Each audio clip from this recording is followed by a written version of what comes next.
ഒരു മെഴുകുതിരി പോലെ സ്വയം ഉരുകിക്കൊണ്ട് നമ്മുടെയൊക്കെ ജീവിതങ്ങളിലേക്ക് പ്രകാശം പരത്താനായി മാത്രം ജീവിക്കുന്ന ഋഷി പാരമ്പര്യം പിന്തുടരുന്ന മഹാതപസ്വിയും പരമഗുരുവും പ്രത്യക്ഷ ദൈവവുമായ അന്ത്യശരണം ദക്ഷിണേശ്വര ഭഗവാൻ ഗുരുബാബയുടെ പ്രബോധനം ആസ്പദമാക്കിയാണ് ഈ വീഡിയോ.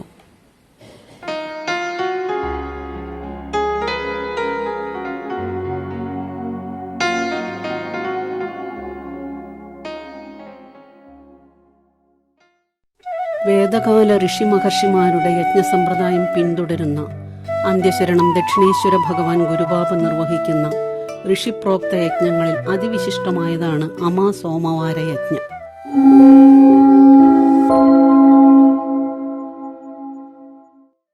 പേര് സൂചിപ്പിക്കുന്നത് പോലെ അമാവാസിയും അതായത് കറുത്തവാവും സോമവാരം അതായത് തിങ്കളാഴ്ചയും ഒന്നിച്ചു വരുന്ന അപൂർവ ദിനങ്ങളിൽ മാത്രമാണിത് നിർവഹിക്കപ്പെടുന്നത്.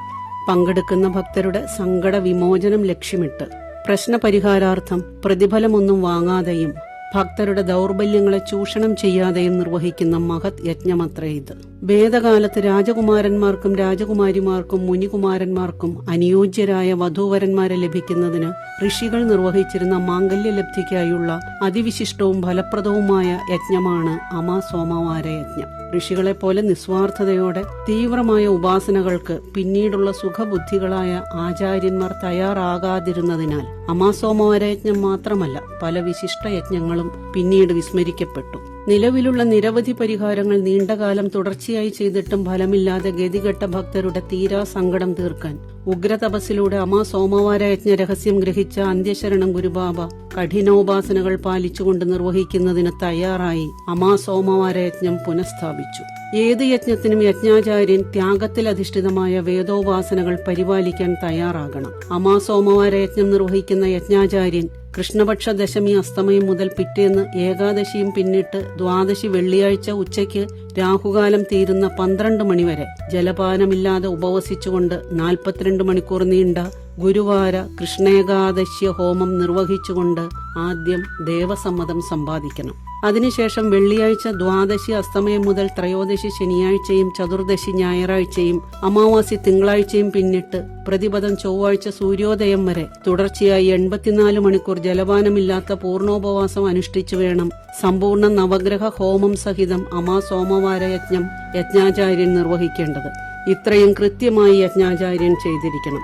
എന്നാൽ യജ്ഞത്തിൽ പങ്കെടുക്കുന്ന ഭക്തർ അമാവാസിയിൽ മാത്രം പൂർണ്ണോപവാസവും അമാവാസിക്ക് മുന്നേ വരുന്ന ത്രയോദശി ചതുർദശി തിഥികളിൽ പാചകം ചെയ്യാത്ത പഴങ്ങളും പച്ചക്കറികളും കഴിച്ചുകൊണ്ടുള്ള മധ്യമ ഉപവാസവും അനുഷ്ഠിച്ചാൽ മതിയാകും.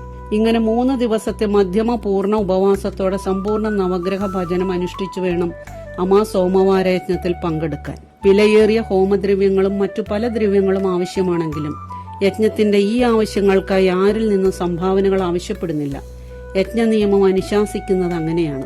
മാംഗല്യ വിഘ്ന നിവാരണത്തിനും അനുയോജ്യമായ മാംഗല്യ ലബ്ധിക്കും മാത്രമായുള്ളതല്ല അമാസോമവാര യജ്ഞം. ദമ്പതികളുടെ ചൊവ്വാദോഷപരമായ ദാമ്പത്യ വൈകല്യങ്ങൾക്കും ദമ്പതികളുടെ കർമ്മ വിജയത്തിനും സൽസന്താന ലബ്ധിക്കും സന്തതികളുടെ ഐശ്വര്യത്തിനും സന്തുഷ്ട ദാമ്പത്യത്തിനും സാമ്പത്തിക പ്രശ്ന പരിഹാരത്തിനും അമാസോമവാര യജ്ഞം ഉപകരിക്കും.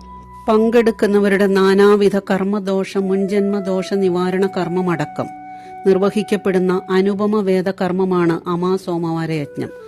അതുകൊണ്ടാണ് പങ്കെടുക്കുന്ന പലർക്കും തൊഴിലോ പദവിയോ വിദ്യാവിഘ്ന നിവാരണമോ ധനവിഘ്ന നിവാരണമോ ഋണമുക്തിയോ വിവാഹത്തിന് മുൻപോ പിൻപോ നേടാനിടയാകുന്നതും അനുയോജ്യമോ അർഹതയിൽ ഉയർന്നതോ മികച്ചതോ ആയ മാംഗല്യയോഗം സിദ്ധിക്കാറുള്ളതും. അമാസോമവാര യജ്ഞത്തിൽ പങ്കെടുക്കുന്നതിന് മുന്നെയോ പങ്കെടുക്കുമ്പോഴോ പങ്കെടുത്ത ശേഷമോ നടക്കുന്ന വിവാഹ നിശ്ചയവും വിവാഹ മുഹൂർത്തവും ഉത്തമ വേദ തിഥികളിലായിരിക്കണം എന്നത് പ്രത്യേകം ശ്രദ്ധിക്കേണ്ടതാണ്. ആയത് ഗുരുബാബ ആശ്രമത്തിൽ നിന്നും ലഭിക്കും. ജാതിമത ഭേദമന്യേ ആർക്കും പങ്കെടുക്കാവുന്ന അമാസോമവാര യജ്ഞത്തിലേക്ക് സ്വാഗതം. നന്ദി, നമസ്കാരം.